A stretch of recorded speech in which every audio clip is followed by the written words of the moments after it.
Yes, Hriday.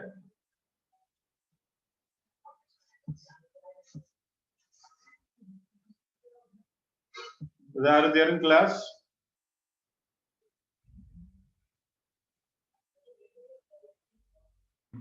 Hriday Thakur अब class में है?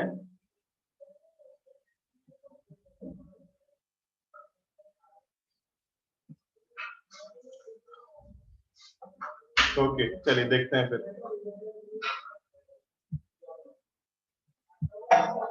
ठीक है, नाउ देखिए पोस्टर देख के क्या लग रहा है आपको? क्या करने वाले जब सिनेमा देखने वाले ऋतिक रोशन के साथ? हाँ, यस एवरीवन, क्या है टॉपिक का नाम है cinema time with Hrithik Roshan. Okay, है ना? चलिए तो आज हम डिस्कस करेंगे, है ना? ऐसे नहीं, कुछ तो टॉपिक का मेरा कुछ मकसद है ना, इसके थ्रू आपको कुछ सिखाने के लिए, है ना? तो देखिए लास्ट क्लास में हमने क्या सीखा था? लास्ट क्लास में सीखा था कि कंटिन्यूअस बॉडीज का सेंटर ऑफ मास कैसे निकालेंगे, है ना? तो कंटिन्यूअस बॉडी का हमें सेंटर ऑफ मास निकालने के लिए हमने क्या किया था? इंटीग्रेशन यूज किया था, है ना? तो 2 इंटीग्रेशन कराए थे और उसमें आप सबके पसीने पसीने हो गए थे और सब लोग ऐसे मीटिंग छोड़ के भाग गए, है ना? तो 2 लंबा चौड़ा मैंने क्या कराया था? आपको इंटीग्रेशन कराया था और फिर उसका हमने सेंटर ऑफ मास निकाला था। तो वैसा भी देखो हमारे पास कुछ ऐसे कंटिन्यूअस बॉडीज आते हैं, जैसे कि आपके पास क्या हो गया? सॉलिड कोन हो गया, है ना? ट्रायंगुलर प्लेट है, सॉलिड कोन है, हॉलो हेमिस्फीयर है, रिंग है, सॉलिड हेमिस्फीयर है, एक डिस्क है ना? तो इन 1 2 3 4 5 6 ऑब्जेक्ट्स का हम क्या करते हैं? सेंटर ऑफ मास स्टडी करते हैं। क्यों स्टडी करते हैं? बिकॉज रोटेशनल मोशन जो आपका जो नेक्स्ट चैप्टर है उसमें ही आपको यूज आएगा अच्छी तरह से, है ना? तो रोटेशनल मोशन में कोई भी अगर आप बॉडी को स्टडी कर रहे हो, उसके मूवमेंट को स्टडी कर रहे हो, तो you need to know the centre of mass of that object. तो अगर आपको ऑब्जेक्ट के सेंटर ऑफ मास पता है तो इट बिकम्स वेरी इजी, है ना? तो उनको आपको सॉल्व करने के लिए काफी आसान हो जाता है। अगले चैप्टर में हम इस बात को देखेंगे, है ना? तो नाउ देखिए लास्ट क्लास में हमने क्या पढ़ा था? लास्ट क्लास में हमने देखा था centre of mass of a ring और centre of mass of a thin rod का सेंटर ऑफ मास आया था उसके ज्योमेट्रिकल सेंटर पे L/2 पे, और ये रिंग का कहां पे आया था भाई? रिंग का आया था 2R/π पे, है ना? इसका हमने डेरिवेशन पे देखा था। तो वैसे सिमिलरली काफी बड़े-बड़े डेरिवेशंस होते हैं, है ना? तो ऑनलाइन क्लास में ऐसे ही नींद आती है आपको, तो इसलिए मैंने सोचा कि स्किप कर देते हैं, कभी मिलेंगे फिर बोर्ड पे आपको करा लेंगे डेरिवेशंस। ओके, तो ना अभी देखिए आपके पास क्या है? उन 2 ऑब्जेक्ट्स के बाद आपके पास क्या है? यहाँ पे एक सॉलिड कोन है, दिस इज अ सॉलिड कोन, है ना? तो सॉलिड कोन का सेंटर मास कहाँ पे होता है भाई? तो ये होता है h/4 पे। कहां से h/4 पे? तो इसके बेस से h/4 यहाँ पे, है ना? यहाँ से h/4 पे क्या होता है? इसका सेंटर ऑफ मास होता है सॉलिड कोन का। तो आप एक रफ फिगर बनाते जाइए और इसको लिखते जाइए कितने पे भाई? h/4 पे। ओके, एक हो गया। अभी देखिए दूसरा, next is your triangular plate, है ना? तो देखिए ट्रायंगुलर प्लेट क्या है? It's a 2D figure. Triangular plate is a 2D figure और ट्रायंगुलर प्लेट का जो सेंटर ऑफ मास होता है वो h/3 से होता है। कहां से? इसके बेस से h/3 पे। एकदम नीचे वाला जो बेस है इसका जो थर्ड साइड है, इससे h/3 डिस्टेंस ऊपर होता है इसका सेंटर ऑफ मास। ओके, तो ट्रायंगुलर प्लेट हो गया h/3। नेक्स्ट अगला जो फिगर है आपके सामने, that is hollow hemisphere. Hollow hemisphere का कहां पे होता है भाई? तो ये होता है R/2 पे। हॉलो हेमिस्फीयर का जो सेंटर ऑफ मास होता है वो होता है कितने पे? R/2 पे। R/2 पे देखो आप इसको एक इसका एक क्या है भाई? एक रेडियस है, सर्टेन रेडियस का हाफ कर देंगे तो आपको हॉलो हेमिस्फीयर का सेंटर ऑफ मास मिलेगा। वो भी कहां से? तो जहां से हमने कट किया है उससे R/2 ऊपर। ओके, तो हॉलो हेमिस्फीयर का हो गया।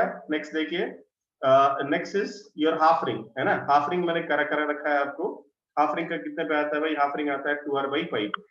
This is 2R/5। कहां से? तो एकदम इसके base. This is 2R/5 base से यहाँ तक। ओके, हाफ रिंग आ गया आपके पास 2R/5। नेक्स्ट फिगर हमारे पास half disc. Half disc is there. तो हाफ डिस्क है भाई, उसका होता है कहां पे? कितने पे? हाफ डिस्क से पहले सॉरी, ये रहा आपके पास, हाँ ये हो गया हॉलो हेमिस्फीयर हो गया। देखिए ये हाफ रिंग हो गया और नीचे आपके पास क्या है? ये वाला, this is your solid sphere. ये आपका सॉलिड स्फीयर। है ना। सॉलिड स्फीयर और इसका कितना होता है, इसका होता है 3r/8, जो होता है 3r/8, correct. This is solid sphere और इसका सेंटर मास होता है कितने पे, तो 3r/8।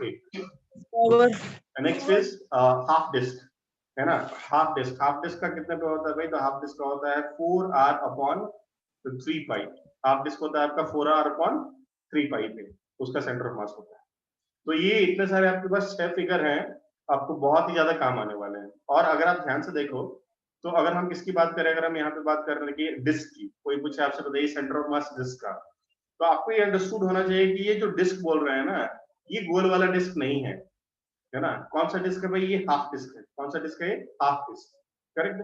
तो हाफ डिस्क का मतलब क्या होता है कि यहाँ पे इसका सेंटर ऑफ मास 4r/3π होगा। अगर it is a full disc, तो उसका मतलब क्या है, उसका सेंटर ऑफ मास तो किधर होगा, उसके ज्योमेट्रिकल सेंटर पे होगा, है ना। तो अगर किसी रेगुलर डिस्क की अगर बात करें, तो क्या है भाई, वहां पे उसका सेंटर ऑफ मास तो किधर होगा, उसके ज्योमेट्रिकल सेंटर पे। बिकॉज अगर रेगुलर फिगर्स हैं, एकदम सिमेट्रिकल फिगर्स हैं, तो उनके ज्योमेट्रिकल सेंटर पे वो आता है ना। तो बच्चों आप लिख लो यहाँ पे 8 फिगर्स लिख लीजिए, 6 के 6। सॉलिड कोन h/4, ट्रायंगुलर प्लेट h/3, है ना। hollow hemisphere r/2, half ring 2r/5, and solid sphere 3r/8, और हाफ डिस्क 4r/3π। यस, लिखिए, हो गया आपका। आप फिगर बना लीजिए उसका सुंदर सुंदर, और सबका सेंटर ऑफ मास लिख लीजिए। और अभी अभी आपको मैं याद करा दूंगा क्लास के बाद, बस आपको सबके सेंटर ऑफ मास याद होंगे। फिर आप किसी बच्चे से पूछ लेना, बताओ भाई इसका मास क्या होता है, सेंटर ऑफ मास बता नहीं पाएगा, देख लेना और आप बता दो, है ना। हाँ जी, यस, चलिए हो गया। अभी लिख के हो गया सबका। अच्छा, लिख लिख लो भाई, ऊपर नीचे कर देता हूँ मैं स्लाइड। हाँ चलिए, ऊपर से फिर से दिखाता हूँ आपको। देखो, सॉलिड कोन h/4, हाँ, सॉलिड कोन h/4 लिख लिया। चलिए दूसरा, तो देखिए ध्यान में रहे कि सॉलिड ही है वो। दूसरा, ट्रायंगुलर प्लेट h/3,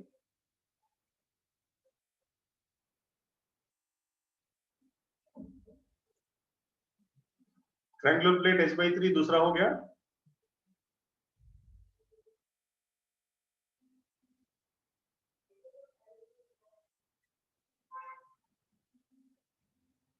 देखिए चलिए तीसरा, थर्ड इज हॉलो हेमिस्फीयर,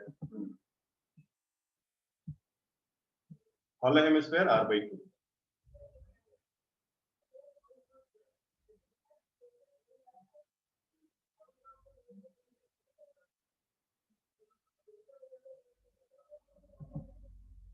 चलिए तीसरा हो गया। चौथा, next figure, half ring 2r/5।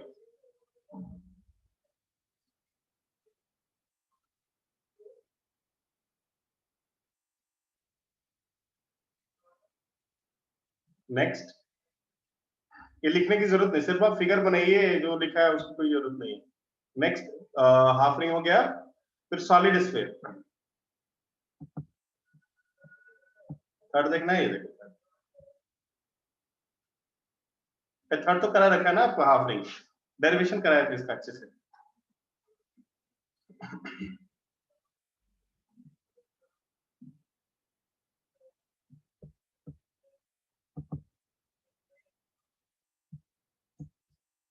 चलो, हॉलो हेमिस्फीयर r/2,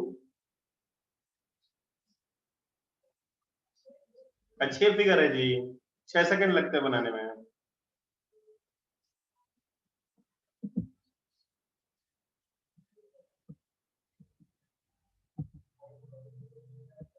चलिए,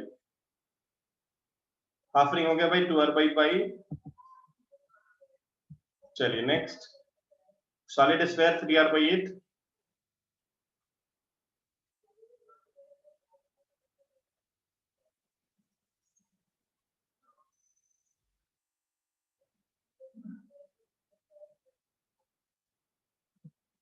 last is half disc 4r/3π। कैसे, एवरीबॉडी डन? हाँ जी, सबका हो गया, लिख लिया। चलो पिक्चर देखते हैं अब। यस, पिक्चर है Arpit, picture is going to start. Offline भी स्टार्ट हो गया, एक बच्चा इधर पढ़ रहा है बैठ के। चलिए आप देखिए, यहाँ पे स्टार्ट करते हैं।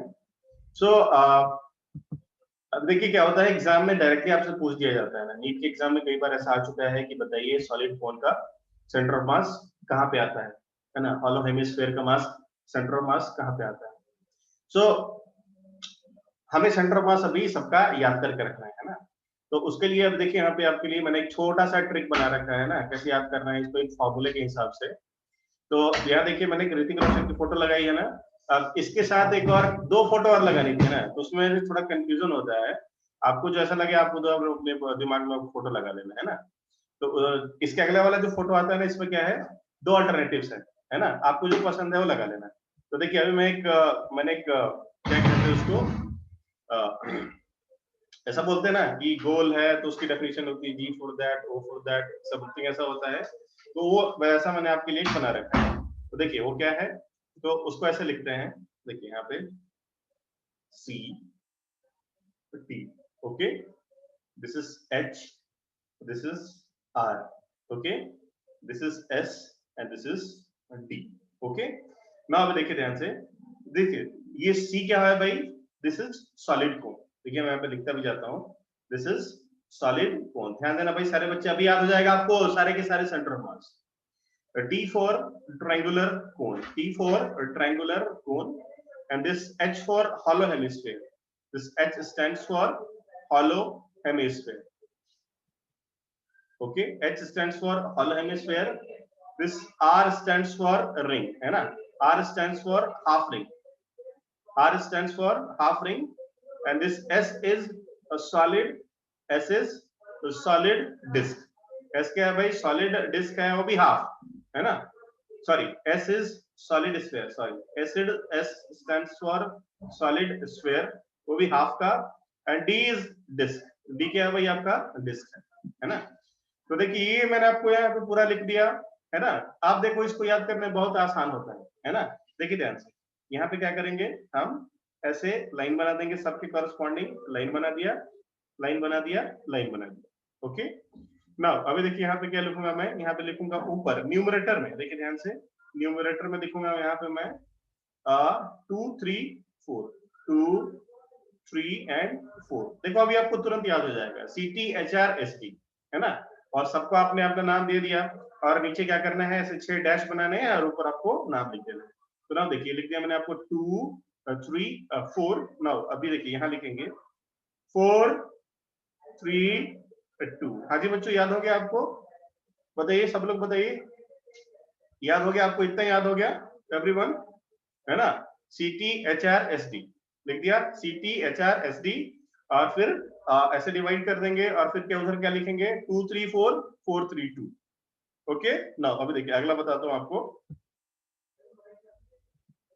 देखिए ध्यान से, ऐसा लिख दिया।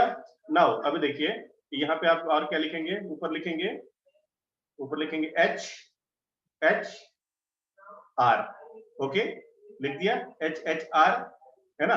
और नाउ ये साइड में हम क्या लिखेंगे, ये साइड में हम लिखेंगे यहाँ पे R R and R, okay, है ना, याद हो गया आपको? अब देखिए आंख बंद कीजिए, सभी लोग आंख बंद कीजिए और रिवाइज कीजिए, आंख बंद करके रिवाइज कीजिए। तो क्या लिखा है हमने, CTHRST, है ना, तीनों के नीचे एक डैश लगाए हैं, करेक्ट। और देखिए CT और H के नीचे क्या लिखा है हमने, 4 3 2, RSD के ऊपर क्या लिखा है भाई, 2 3 4, करेक्ट लिखा है ऐसा। नाउ फिर नीचे क्या लिखा हमने, 4 3 2, उधर लिखा 2 3 4, है ना। हाँ भाई इतना तो आपको याद हो गया होगा एवरीवन, इतना याद हो गया आपको, CTHRSD 4 3 2 2 3 4, है ना, HHRRR, करेक्ट, यहां तक हो गया। नाउ अभी देखिए ध्यान से, अब इसमें क्या है, आपको एक बात याद रखनी पड़ेगी। क्या याद रखना पड़ेगा आपको, बताओ। नाउ अभी देखिए क्या याद रखना पड़ेगा आपको, पाई पाई 8 3 पाई, ये आपको याद करना पड़ेगा, दिस इज समथिंग। तो देखिए अब यहाँ पे क्या हो गया भाई, ये हो गया solid cone H/4, triangular plate, sorry this is triangular plate. तो ट्रायंगुलर प्लेट क्या हो गया भाई आपका, H/3, कहां से, बेस। हॉलो हेमिस्फीयर का कितना होता है भाई, R/2, है ना, हॉलो हेमिस्फीयर का होता है R/2। हाफ रिंग का कितना होता है भाई, this is 2R/π। Solid sphere का क्या होता है भाई 3r/8 और डिस्क का क्या होता है भाई 4r/3π। करेक्ट, ये सबने लिख लिया एवरीबॉडी? हाँ जी, सब लोगों ने लिख लिया। अभी आपको याद करना बताता हूँ कैसे आप याद करेंगे इसको। ओके एवरीवन, एवरीवन सब लोगों ने लिख लिया?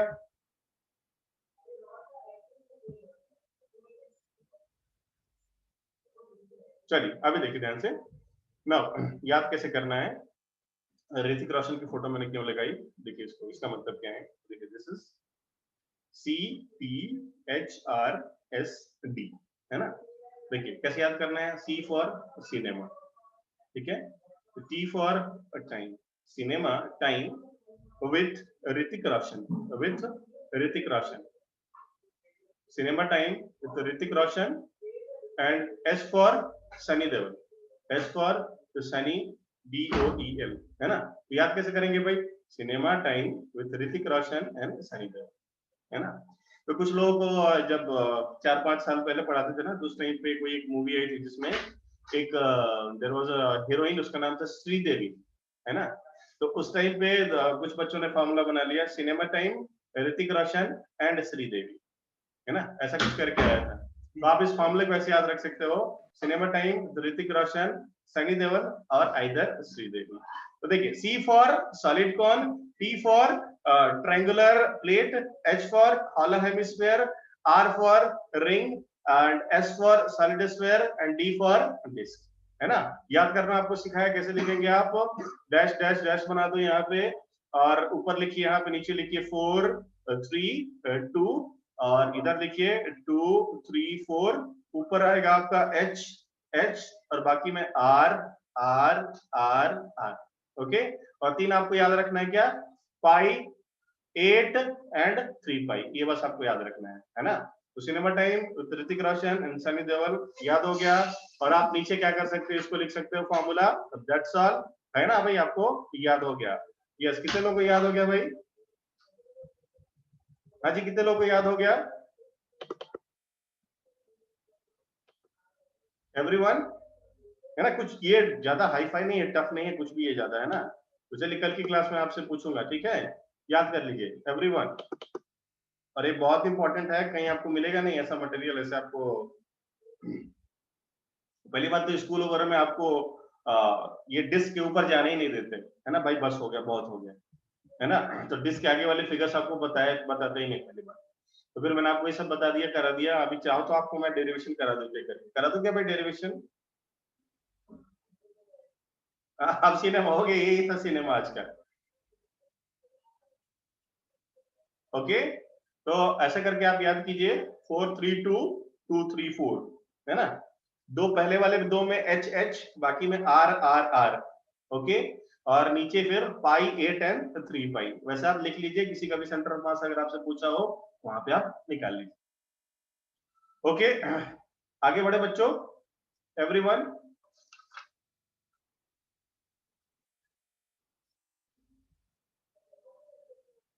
हाँ, स्क्वायर और रेक्टेंगल का, स्क्वायर और रेक्टेंगल का तो उसके ज्योमेट्रिकल सेंटर पे होगा ना। देखिए स्क्वायर और रेक्टेंगल क्या है, तो दे आर सिमेट्रिकल फिगर्स, उनका तो उनके सेंटर पे ही होगा, दैट्स ऑल। ओके, चलिए आगे बढ़ते हैं नेक्स्ट अगले टॉपिक पे। तो अगला टॉपिक क्या है हमारा, तो अभी तक हमने क्या किया, सेंटर ऑफ मास की पोजीशन देखी, है ना। क्या देखा भाई हमने, सेंटर ऑफ मास की पोजीशन देखी है। नाउ अभी देखिए ध्यान से, काइनेमेटिक्स चैप्टर में जैसे आप याद करो तो फर्स्ट थिंग आपने क्या पढ़ा था, पोजीशन निकालना, है ना, कि हम पोजीशन कैसे निकालते हैं। पोजीशन के बाद आपने क्या देखा था, फिर उसके बाद हमने देखा था कि उसका डिस्प्लेसमेंट कैसा होता है, क्या डिस्टेंस, क्या डिस्प्लेसमेंट कैसे जाता है। फिर नेक्स्ट टर्म था आपके पास वेलोसिटी एंड स्पीड, तो उसके बाद क्या था आपके पास, एक्सेलरेशन, करेक्ट। तो अभी तक हमने क्या किया है, हमने सिर्फ सेंटर ऑफ मास की पोजीशन निकालनी सीखी है, और सेंटर ऑफ मास कहाँ पे लोकेटेड है, कहाँ पे शिफ्ट हो रहा है, ये सारी चीजें हमने देखी, करेक्ट। सो नाउ अभी देखिए ध्यान से, हमारे पास फॉर्मूला क्या था, हमारे पास फॉर्मूला ये था, R centre of mass, R centre of mass is equal to m1 r1 is equal to m1 r1 plus m2 r2 plus m3 r3 and so on upon m1 plus m2 plus m3 and so on, correct. Now अभी देखिए ध्यान से, अगर मैं ऐसा लिखूं this dr by dt, है ना, तो dr by dt इसका मतलब क्या है, we are studying the rate of change of position of something, correct. तो dr by dt यानी कि जब पोजीशन चेंज हो रहा है टाइम के रिस्पेक्ट में, इसका मतलब क्या होता है भाई, वेलोसिटी, है ना। तो नाउ अगर देखिए ध्यान से इस पूरे टर्म को अगर मैंने ऐसे लिख दिया, dr centre of mass divided by dt, तो इसका मतलब क्या हो गया भाई, मैं क्या लिख रहा हूं, मैं लिख रहा हूं velocity of centre of mass. क्या लिख रहा है भाई, हम वेलोसिटी ऑफ सेंटर ऑफ मास लिख रहे हैं, क्योंकि हमने पोजीशन को टाइम के रिस्पेक्ट में क्या किया, चेंज किया, करेक्ट। तो पोजीशन जब टाइम के रिस्पेक्ट में चेंज होती है तो क्या बोलते हैं, that is called to be velocity, है ना। तो ये आ गया आपके पास velocity of centre of mass. तो अभी देखिए velocity of centre of mass का फॉर्मूला कैसे लिखते हैं, तो it becomes velocity of centre of mass is equals to m1 v1 plus m2 v2। देखिए ध्यान से यहाँ पे ये r1 है, ये भी डिफरेंशिएट होगा, ये भी डिफरेंशिएट होगा, ये भी डिफरेंशिएट होगा, तो सबको लिख लिया मैंने अब यहाँ पे m1 v1 plus m2 v2 plus m3 v3 and so on divided by the total mass of the system m1 plus m2 plus m3 and so on। Okay, तो इस तरह करके हमने क्या कर लिया भाई, वेलोसिटी निकाल लिया। अगर आप देखो ध्यान से, फिर से मैं वेलोसिटी को टाइम के रिस्पेक्ट में एक बार और डिफरेंशिएट कर दूं, क्या करूं मैं, वेलोसिटी को टाइम के रिस्पेक्ट में एक बार और डिफरेंशिएट करूं तो क्या आएगा भाई, हमारे पास एक्सेलरेशन आएगा। तो चलिए इस बार एक बार और इसको हम डिफरेंशिएट कर देते हैं।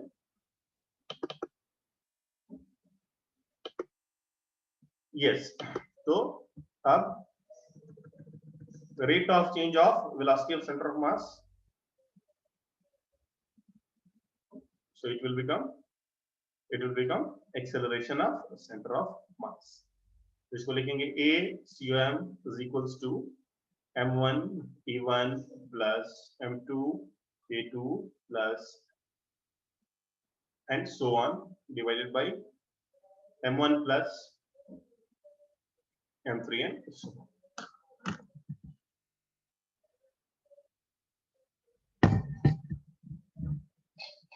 हाँ लिख लीजिए।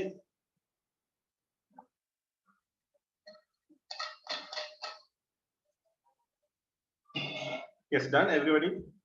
चलिए क्वेश्चन करेंगे इस पे। तो फॉर्मूला बहुत ही सिंपल है, याद रखने में कोई तकलीफ नहीं होगी।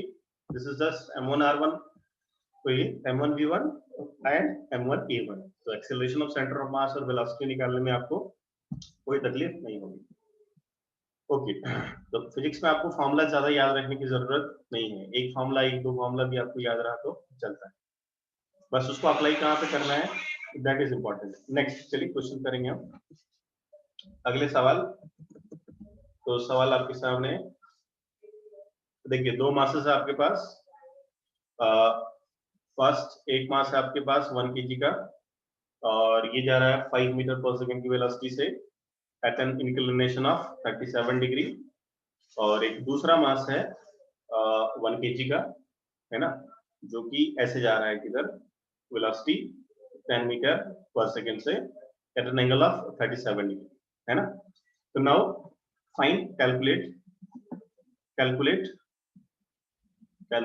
velocity of center of mass in x direction, first point। second, calculate velocity of center of mass in y direction, correct. चलिए कैलकुलेट करके दिखाइए सभी लोग, एवरीवन। और तीसरा calculate actual velocity of centre of mass, V net of centre of mass. तो अभी क्या करेंगे बच्चों, तो अभी हम इस कंपोनेंट को x और y में रिजॉल्व करेंगे, है ना। और x में एक बार अलग निकालेंगे और एक बार y में अलग निकालेंगे, और तीसरी बार हम नेट निकालेंगे।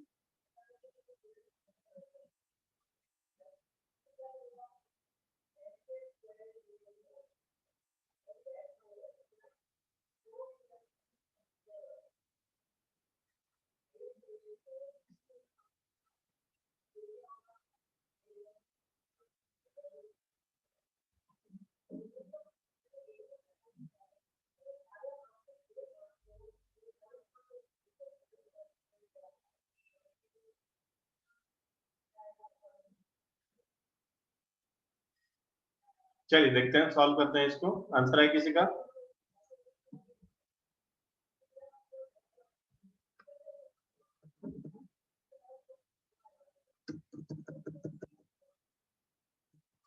देखिए पहला मास है 5 मीटर पर सेकंड से जा रहा है, तो दिस इज, ये आपका पास 5 and this angle is 37 degree.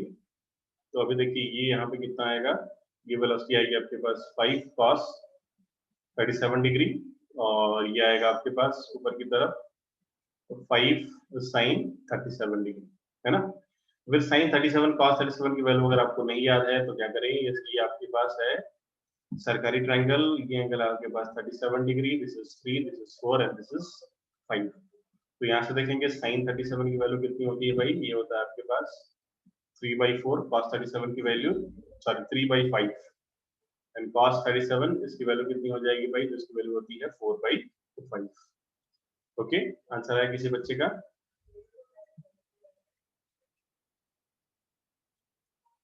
6, एक आंसर है इनका तो 6। तो चलिए देखते हैं, ये कैलकुलेट करते हैं हम x डायरेक्शन में। सो इसकी वेलोसिटी कितनी आएगी भाई, तो इसकी वेलोसिटी यहाँ पे आ जाएगी आपके पास 5 इंटू cos 37 की वैल्यू कितनी है भाई 4/5, है ना। तो इधर x में आ गया इसकी वेलोसिटी, इसकी vx आ गई कितनी 4 मीटर पर सेकेंड। ओके, और यहाँ पे दूसरा इसका देखें, और इसका अगर vy निकाले तो vy कितना आएगा भाई, इसका vy will come out to be 5 into cos 37 है ना 3/5। तो vy की वैल्यू आ गई आपके पास 3 मीटर पर सेकेंड। ओके, तो पहले वाले पार्टिकल का भाई हमारे पास आ गया, दूसरे का देखते हैं। तो दूसरा क्या है भाई, दूसरा कुछ ऐसे जा रहा है 10 से जा रहा है, और तो दूसरे का मैं यहाँ पे एक इधर वेलोसिटी आएगी और एक इधर की तरफ वेलोसिटी आएगी, है ना। तो दूसरे का यहाँ देखिए ध्यान से, तो इस डायरेक्शन में ये होगा आपके पास 10 cos 37 यानी कि 10 इंटू 4/5, है ना। मतलब इसका जो vx है कितना आ गया भाई, ये आपके पास आ गया 8, और इधर देखिए ध्यान से, ये कितना आ गया आपके पास, ये आ जाएगा आपके पास 10 इंटू 3/5। मतलब इसका जो है, इसका जो vy है कितना आ गया भाई आपके पास, तो vy यहाँ पे देखिए डायरेक्शन मैटर्स, नीचे की तरफ है, तो क्या आएगा भाई, ये आपके पास आएगा -6।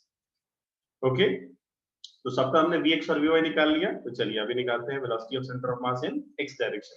हाँ भाई आप नोट कर लीजिए सबका। तो देखिए इसका मैंने ऊपर निकाल दिया और नीचे वाले का ऊपर निकाल दिया। ओके, आई होप सारे बच्चों ने एक कर लिया होगा कंपोनेंट को, तो रिजॉल्व कर लिया होगा ईच एंड एवरीवन। नाउ देखिए नेक्स्ट, नेक्स्ट आपके पास velocity of centre of mass in x direction. तो अभी देखिए कितना आएगा भाई, ये आपके पास आएगा m1 v1 in x direction plus m2 v2 in x direction divided by m1 plus m2। तो अभी देखिए इसको सॉल्व करेंगे तो कितना आएगा भाई, ये आएगा आपके पास 1 plus 4, sorry 1 into 4 plus 1 into 8 divided by 1 plus 1। तो कितना हो गया 8 plus 4 12 बटे 2 कितना आ गया 6 मीटर पर सेकेंड। ओके, नाउ चलिए vy की बात करते हैं। तो यहाँ पे आपका जो vy है, vy velocity of centre of mass in y direction, तो y डायरेक्शन में है आपका आएगा, कर लेंगे आप इसको 1 into 3 तो plus 1 into -6 divide by 1 plus 1 यानी कि हो गया 2। तो इसको सॉल्व करा तो आपके पास कितना हो गया, आपके पास आ गया -1.5। ओके, यस -1.5 मीटर पर सेकेंड। यस, एनी डाउट, किसी बच्चे को कोई डाउट, इन दोनों आंसर्स में किसी बच्चे को कोई डाउट, सबका हो गया, एवरीवन एवरीवन। किसी को पूछना है तो बताइए, कुछ पूछना है इसमें, एनी डाउट?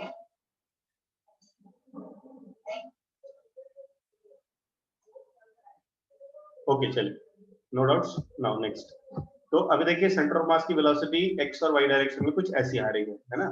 तो x में कितना आया भाई, x में आया +6 मीटर पर सेकेंड, एंड y में कितना आया भाई, y में आया आपका -1.5 मीटर पर सेकेंड, है ना। तो डायरेक्शन में ऐसे दिखाया तो साइन डालने की जरूरत नहीं है। तो अभी नेट वेलोसिटी कितनी आएगी, नेट वेलोसिटी कुछ इधर आएगी। So velocity of centre of mass will be equal to √6 का स्क्वायर प्लस 1.5 का स्क्वायर। ओके, तो ऐसे करके हम इसका फाइनल आंसर निकालेंगे। तो फाइनल आंसर कितना आएगा भाई, ये कुछ ऐसा आएगा 36 प्लस 2.25, तो ये आएगा आपके पास √38.25 समथिंग, है ना। तो 6 का स्क्वायर है तो 36, 7 का स्क्वायर होता है आपका कितना 49, तो answer will be 6 point something, 6 point dot dot dot dot metre पर सेकंड। ओके, तो आगे हमारे पास velocity of centre of mass भी हमारे पास आ गया। Yes everyone, any doubts? Doubt हो तो पूछिए, अदरवाइज लिखिए 111, मुझे समझ में आ जाएगा सबका हो गया। आप चैप्टर आसान लग रहा है आपको एवरीवन?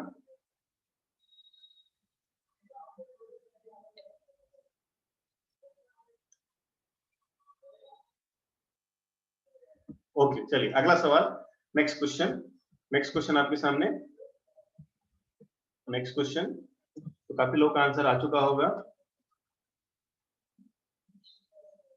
अगला सवाल आपके सामने कुछ ऐसा है ना, न्यूटन्स लॉ का भूत लेके आ रहा हूं मैं आपके सामने। पुली प्रॉब्लम्स, नाइटमेयर लगता है बच्चों को आपको?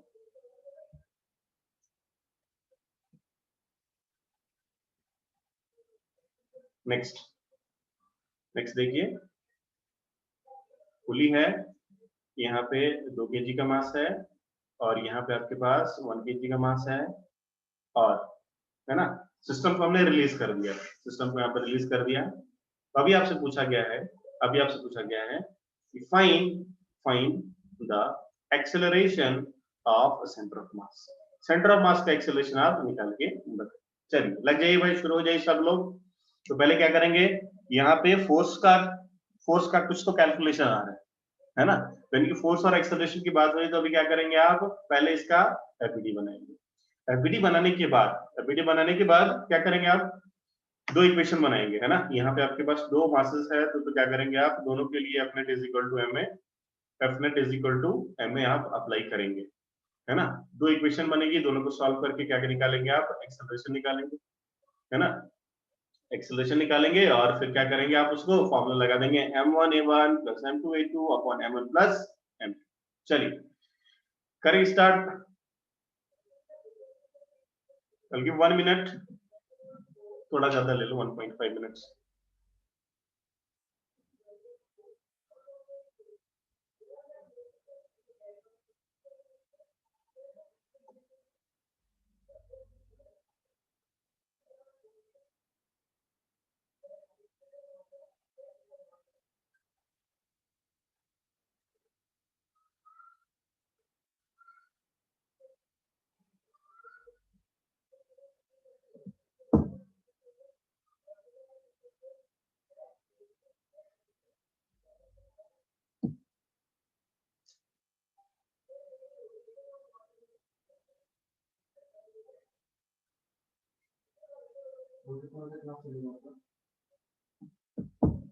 लास्ट चलेगा 4:30 तक, 40 मिनट्स मोर। हाँ सॉरी, 50। यस आंसर आ रहा है बच्चों?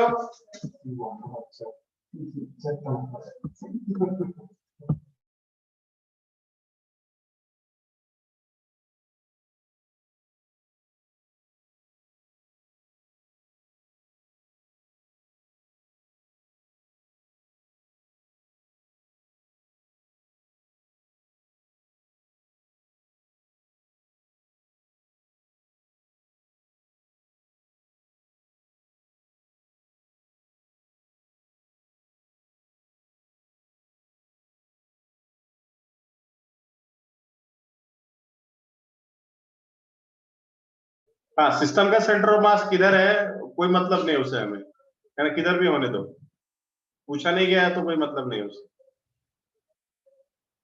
होगा किधर तो होगा। मैं ये देखिए यहाँ पे ऐसा मैं क्यों बोल रहा हूँ, बिकॉज यहाँ पे क्या है ना कि this is a not real time system, है ना। अभी यहाँ पे पढ़ते तो है पुली वाला सिस्टम, बट यहाँ पे ये जो चरखी है ना, इसको हम कैलकुलेट ही नहीं करते, मास ही यहाँ पे जूम नहीं करते टिल दिस पॉइंट। बट जब हम नेक्स्ट चैप्टर में जाएंगे रोटेशनल मोशन में, तो वहां पे इस मास को हम कंसिडर करेंगे। Acceleration is g/3। तो देखिए यहाँ पे ना आंसर आ रहा है, हाँ समीर क्या बोल रहा है, -10। No Sameer, it's not -10, answer आपका -g/9, आंसर इज -g/9।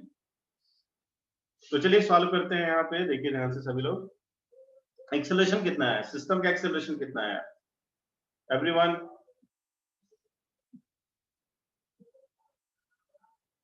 हाँ जी, सिस्टम का एक्सेलरेशन जो है वो आएगा g/3, है ना। आना चाहिए सबको, सबका आंसर आया क्या, टाइप करो भाई सब लोग। कितने लोग का आंसर नहीं है, मुंह दिखाओ मुझे।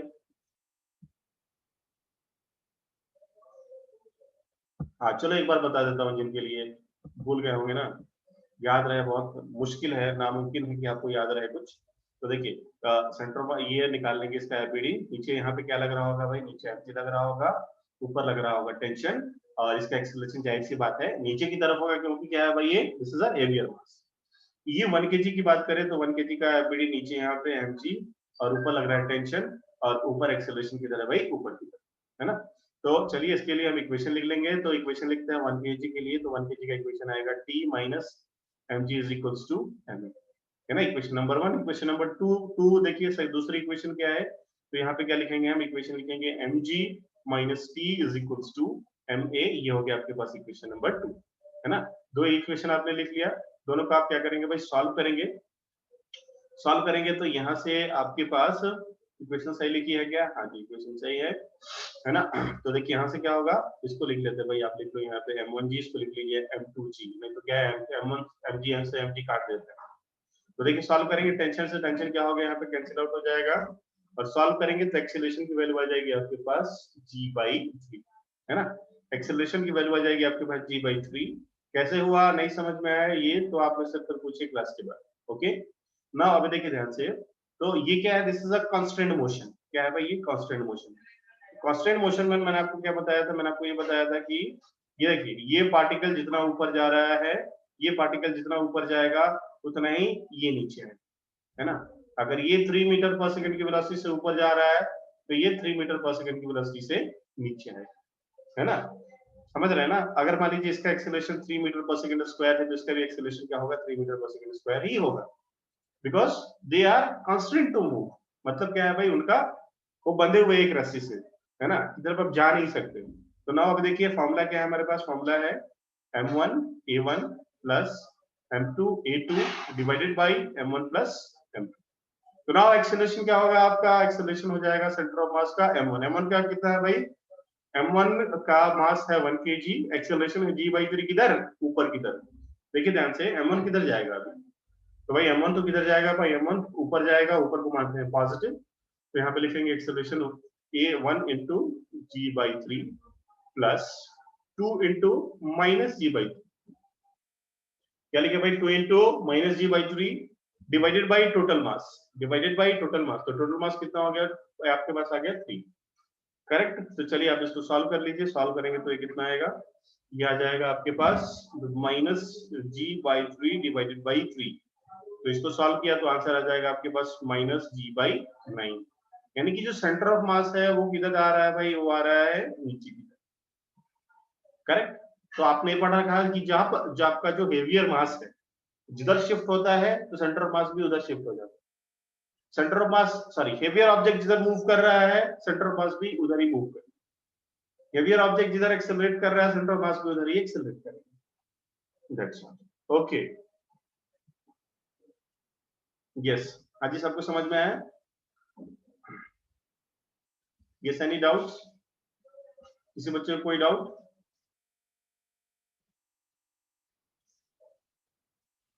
कुछ डाउट है तो लिखिए।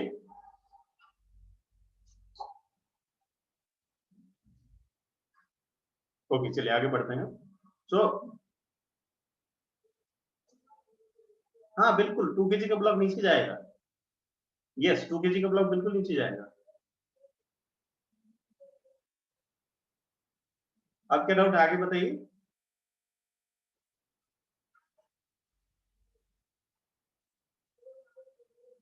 हाँ कौस्तुभ बताइए बताइए बताइए, राइट योर डाउट।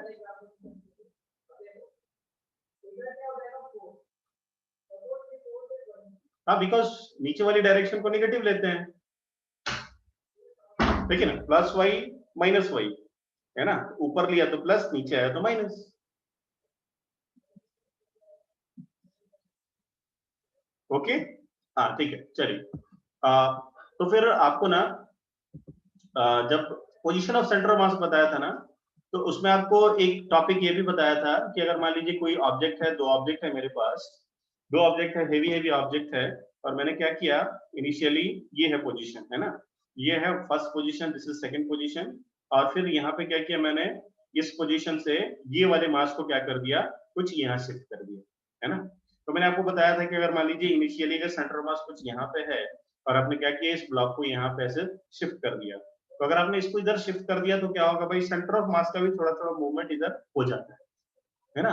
तो हमने सॉल्व करके देखा था कि अगर मान लीजिए ये जो ऑब्जेक्ट है इसको अगर आपने क्या किया 2 मीटर इधर शिफ्ट किया, है ना, अगर सेंटर ऑफ मास मूव नहीं हो रहा है तो ये कितना शिफ्ट होगा, है ना। ऐसे क्वेश्चंस हमने कर रखे थे, करेक्ट।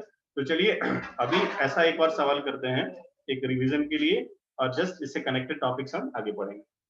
तो एग्जांपल देखिए यहाँ पे ये आपको दे रखा है, आपको ये दे रखा है कि इधर आपके पास ये एक 10 kg का मास है और यहाँ पे एक 30 kg का मास है ना। This is 30 kg, this is 10 kg, और इनके बीच का जो डिस्टेंस है नहीं दे रखा है।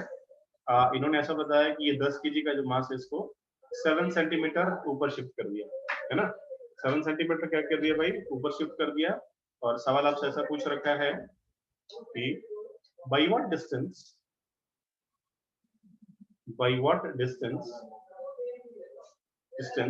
30 kg be shifted so that center of mass rises by 1 cm। हाँ जी, चलिए सॉल्व कीजिए, इसको ट्राई कीजिए, अभी करते डिस्कस। भाई बच्चा बच्चे क्या रहे हैं।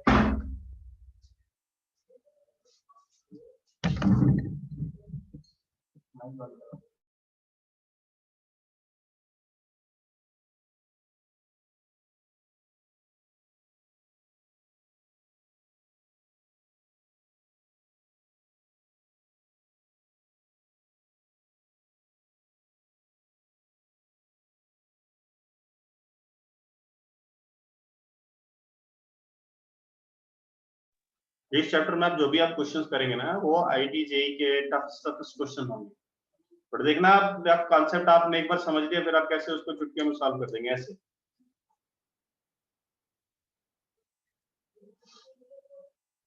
तो कैसे करते थे इन सवालों को सॉल्व, तो अभी देखिए हम लिखते हैं पोजीशन ऑफ सेंटर मास कैसे लिखते हैं हम, RCOM इज इक्वल्स टू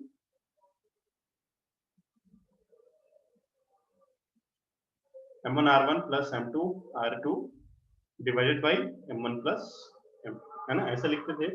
फिर अगर आप क्या कर रहे हो, किसी बॉडी को शिफ्ट कर रहे हो तो क्या लिखते थे, इस फॉर्मूले को ऐसा लिखते थे हम, dr centre of mass is equal to M1 dr1, यानी कि पहले मास का डिस्प्लेसमेंट थोड़ा सा कर दिया, प्लस M2 dr2 दूसरे मास का डिस्प्लेसमेंट थोड़ा सा कर दिया, है ना, upon M1 plus M2, correct. Yes, answer आ गया किसी बच्चे का, answer -1, very good, correct answer, correct answer. Kanchan का आंसर आ गया।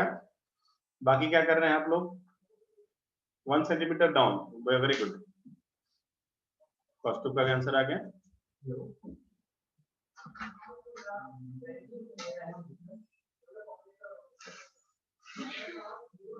ओके चलिए सॉल्व करते हैं। तो इसको हमने ऐसा लिख लिया। नाउ अभी देखिए, तो अब इसमें हम वैल्यूज पुट करेंगे कौन सा कितना शिफ्ट हो रहा है ना। तो देखिए यहाँ पे क्या लिख रखा है कि सेंटर ऑफ मास का डिस्प्लेसमेंट कितना होना चाहिए 1, तो यानी कि dr सेंटर ऑफ मास कितना हो गया भाई +1, okay, is equal to M1 dr1। M1 की कितनी वैल्यू है, M1 है 10 kg, 10 इंटू इसका शिफ्ट कितना हो रहा है भाई, इसका शिफ्ट हो रहा है कितना 7 इंटू 7 प्लस M2 कितना है भाई, M2 है 30, we don't know what is dr2, तो इसको लिख लेंगे हम x अपॉन देखिए M1 क्या है आपके पास, M1 इज 10 प्लस 30 कितना हो गया 40।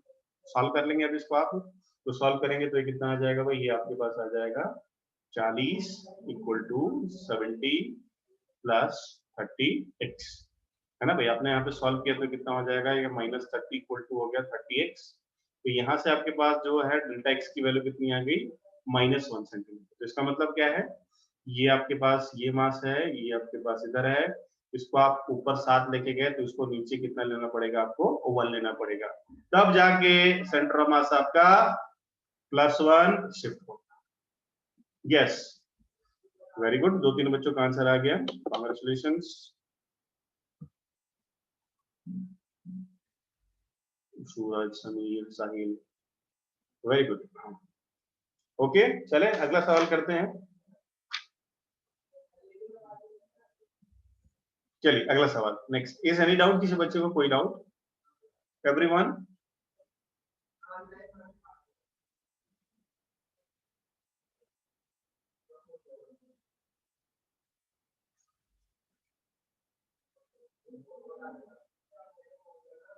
Yes, any doubt? किसी बच्चे को कोई डाउट तो पूछिए, अदरवाइज आगे बढ़ रहा हूं मैं। Okay, no doubt. हाँ बच्चे समझ रहे सभी लोग? नेक्स्ट, अगला देखिए, बहुत अच्छा सवाल। देखिए ध्यान से, यहाँ पे एक ट्रे रखा है ना, tray. Okay, this is a tray. जो ट्रे है, इस ट्रे का मास है आपके पास कैपिटल। ये ट्रे है ना, इस ट्रे का मास है कैपिटल एम। और इस ट्रे में मैंने क्या किया, एक आइस क्यूब लेके आया और इस आइस क्यूब को ऐसे रख दिया, है ना। ये ट्रे है, ये आइस क्यूब है, और इस आइस क्यूब का मास क्या है, स्मॉल एम। आइस क्यूब का मास क्या है भाई, स्मॉल एम। ओके, नाउ ये जो आपका जो क्यूब है ना, इसकी डायमेंशन क्या है, इसकी डायमेंशन है एल। इसकी डायमेंशन कितनी है, एल है ना। नाउ अभी देखिए, आप आइस क्यूब को फ्रीजर से बाहर लेके आते हैं तो क्या होगा, ice will melt, definitely ice will melt. और आइस मेल्ट होगा तो क्या होगा, हाँ जी क्या लिख रहे हैं आप? कुछ लिख रहा है कोई बच्चा? हाँ, मेल्ट होगा। तो देखिए, आइस मेल्ट होगा और क्या होगा, उसका वॉल्यूम डिक्रीज होगा। देखिए अभी क्या है भाई, आपके पास आइस कुछ मान लो ऐसा दिख रहा है आपको, है ना। तो आइस मान लीजिए तो पूरा का पूरा कुछ ऐसा है।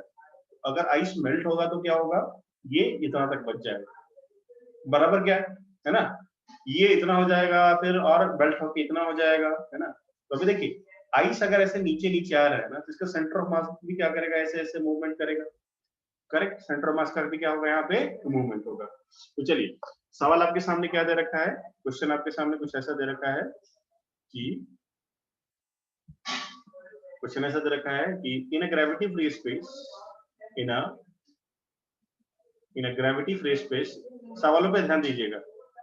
इन a gravity free space, in a gravity free space, ice melts, है ना, आइस मेल्ट्स। तो आपसे सवाल ये पूछा गया है, by what distance the centre of mass shifts. कितने डिस्टेंस है जो आपका है सेंटर ऑफ मास, वो शिफ्ट होगा। ऑप्शन दे दूं आपको मैं, minus small m upon small m plus capital m. दूसरा l upon capital m plus small m. तीसरा option minus of 2 ml upon small m plus capital m. चौथा इज 0। चलिए सवाल ध्यान से पढ़िए और सॉल्व करने की कोशिश करिए, कामयाब कोशिश करें, सॉल्व हो जाए। ए बी सी डी में से कौन सा आंसर होगा?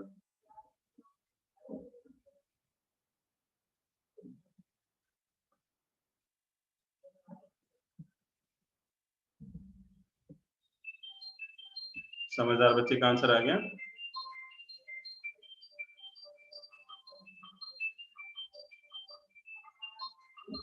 हाँ हाँ, okay okay okay, please explain question. हाँ देखिए साक्षी, देखिए सवाल ये है, सवाल कैसा है ना, यहाँ पे ऐसा बोल रहे हैं कि ग्रेविटी फ्री स्पेस है और यहाँ पे ये जो आइस है ना, ये आइस क्या हो रहा है, मेल्ट हो रहा है।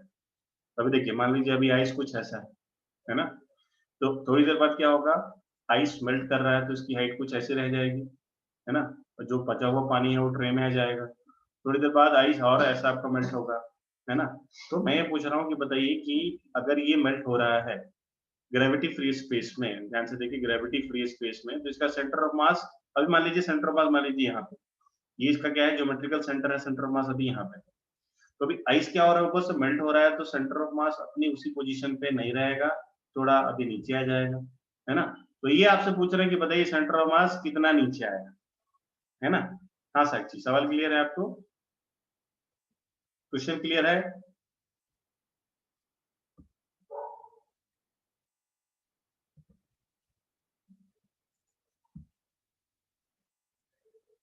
है ना। तो नाउ अभी देखिए ध्यान से, तो इसमें कुछ बुद्धिमान लोग हैं या फिर पूछ रहे सवाल। ओके, कंचन का आंसर आ गया ए, कैसे निकाला? तो इसमें पूछ रहे हैं कि सर पूरा मेल्ट हुआ तो पूरा मेल्ट हो रहा है कि आधा मेल्ट हो रहा है? बिल्कुल जायज सी बात है, पूछना चाहिए, सवाल हमें पूछना चाहिए कि क्या भाई ये पूरा मेल्ट हो रहा है कि आधा मेल्ट हो रहा है। फिर कॉस्ट में पूछा है कि अगर ये मेल्ट हो रहा है तो मेल्टिंग होने की रेट क्या है, अगर रेट दे रखा है तो उस टाइम पे आप बताइए, है ना। Very good question. ओके, तो अभी तक आंसर आया, एक बच्चे का आंसर आया डी, एक बच्चे का आंसर आया ए, एक बच्चे का आंसर आया डी, एक बच्चे का आंसर आया ए, है ना। तो अब देखिए, so this correct answer is D, D for Delhi is the correct answer, है ना। तो D is the correct answer. तो अभी देखिए यहाँ पे सवाल को ना ध्यान से पढ़ना था। क्या बोला गया आपको यहाँ पे? Gravity free space. क्या बोला गया भाई? Gravity free space. तो अगर आपको थोड़ी सी नॉलेज हो, थोड़ा सा अगर आप कुछ न्यूज देखते हो, एस्ट्रोनॉमी में थोड़ा सा आपको इंटरेस्ट हो, तो आपने ऐसा देखा होगा कि स्पेस में जो एस्ट्रोनॉट्स जाते हैं ना, वो जो ऐसे पानी की बूंद अगर ऊपर फेंकते हैं तो पानी की बूंद जैसे ऐसे ही बनकर रहती है। अगर आप यहाँ पे वाटर के ड्रॉप को ऐसे रख दो तो क्या होगा? ये तुरंत ऐसे बह जाएगा, फ्लो कर जाएगा, है ना। वाई? बिकॉज यहाँ पे ग्रेविटी का इफेक्ट है। यहाँ पे क्या है भाई? यहाँ पे ग्रेविटी का इफेक्ट है। बट ग्रेविटी फ्री स्पेस मतलब जहाँ पे ग्रेविटी एग्जिस्ट नहीं करता, जी की वैल्यू जहाँ पे जीरो होती है, तो वहां पे आपने देखा होगा कि स्पेसशिप होता है, उसमें पानी को लेकर कैसे उछाल दिया, तो क्या होता है? वो ड्रॉप ऐसे कैसे ही बना है, फिर एक स्टार्ट आता है ऐसे फ्लोट करते हुए और मुंह ऐसे खा जाता है वो वाटर के ड्रॉप को, है ना। देखा होगा आपने। तो अभी देखिए यहाँ पे, अगर ये ग्रेविटी फ्री स्पेस में अगर ये आइस को क्यूब अगर पिघल भी गया, है ना, मान लीजिए आइडियल कंडीशन की बात कर रहे हैं ना, ये मान लीजिए भी क्या था? आइस था, ये था आपका सॉलिड फॉर्म, है ना। या अगर आपका सॉलिड है तो अगर मान लीजिए पिघल गया तो भी इसका शेप डिस्टॉर्ट नहीं होगा, and this will remain liquid. ये लिक्विड ही रहेगा, as it is it will remain liquid only, correct. तो जब अभी ये इसका शेप तो डिस्टॉर्ट हुआ नहीं, शिफ्ट स्टार्ट हुआ नहीं, तो सेंटर ऑफ मास का शिफ्ट होगा नहीं। तो shift of centre of mass delta x की वैल्यू कितनी आ गई? यहाँ पे जीरो आ गई।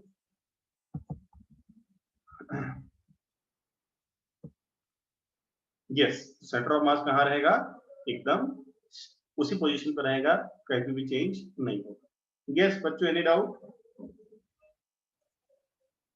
एवरीवन?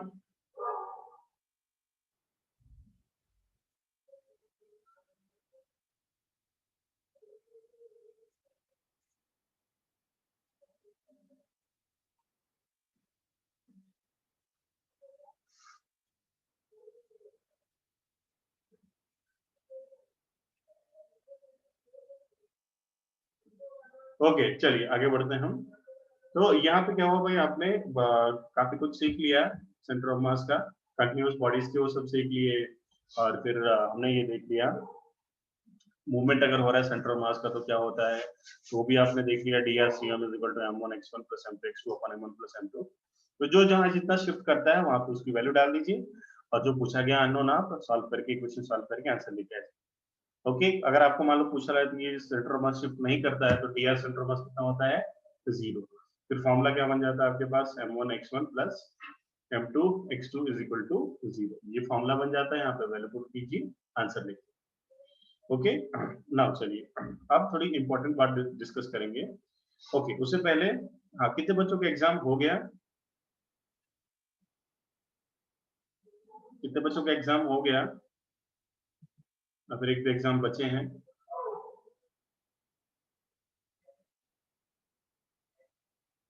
हाँ जी, कितने बच्चों का एग्जाम हो चुका है? सारे एग्जाम हो गए? ओके, चल रहा है, नेक्स्ट फिजिक्स पेपर है, शिवम बोले नेक्स्ट फिजिक्स का पेपर है। और एवरीवन, कितने बच्चों का फिजिक्स पेपर है कल?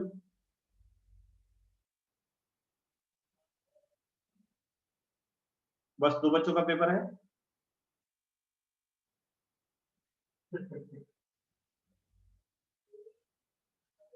कल नहीं, डे आफ्टर टुमारो है। ओके, मतलब हाँ, केमिस्ट्री है। फिजिक्स हो गया समीर? समीर का फिजिक्स हो गया जी? नहीं हुआ। ओके ठीक है, तो पूछना क्या है मुझे कि कल क्लास रख सकते हैं क्या? कल एक्स्ट्रा क्लास, और you have to prepare for exams.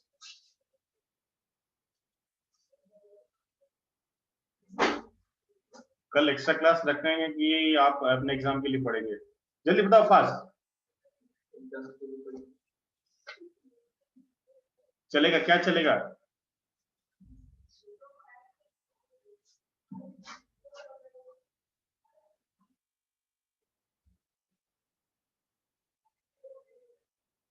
जल्दी जल्दी फास्ट अपना रिस्पॉन्स दीजिए फटाफट एवरीवन। ओके, समीर बोल रहे क्लास लेना है, शिवम बोले मैथमेटिक्स फॉर एग्जाम। ओके, साहिल बोले एग्जाम, अदर्स क्लास।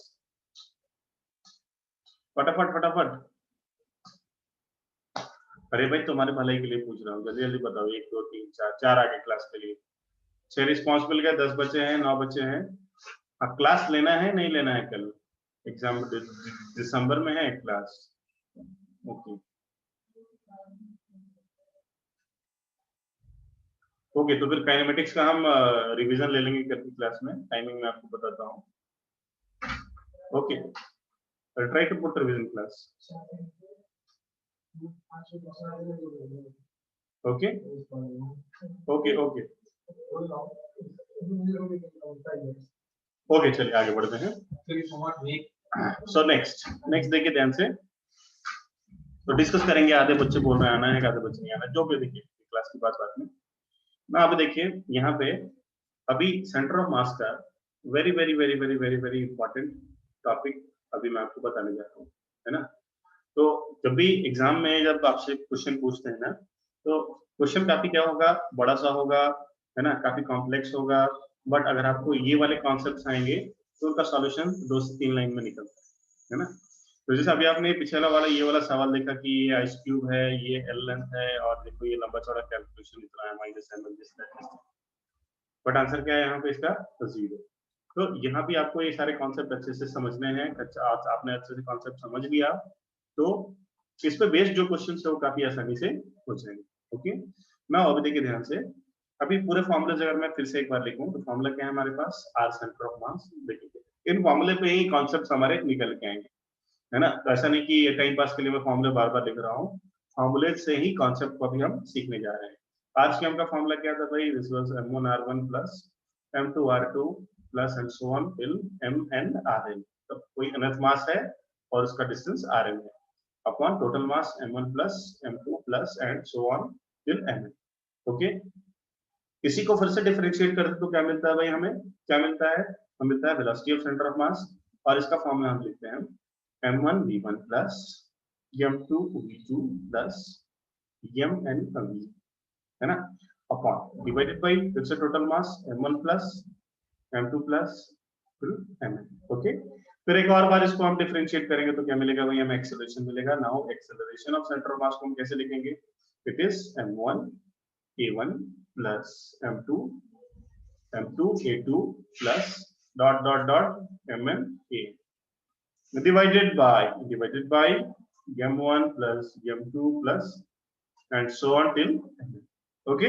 ये तीनों फॉर्मूलाज है हमारे पास, अभी तक हमने पढ़ रखा है। कुछ पूछे तो वैल्यू पुट करके आंसर भी हम निकाल सकते हैं, है ना। नाउ अभी देखिए ये तीसरे फॉर्मूले को मैं क्या करता हूँ? क्रॉस मल्टीप्लाई करता हूँ तीसरे फॉर्मूले को, है ना, मोस्ट इंपॉर्टेंट।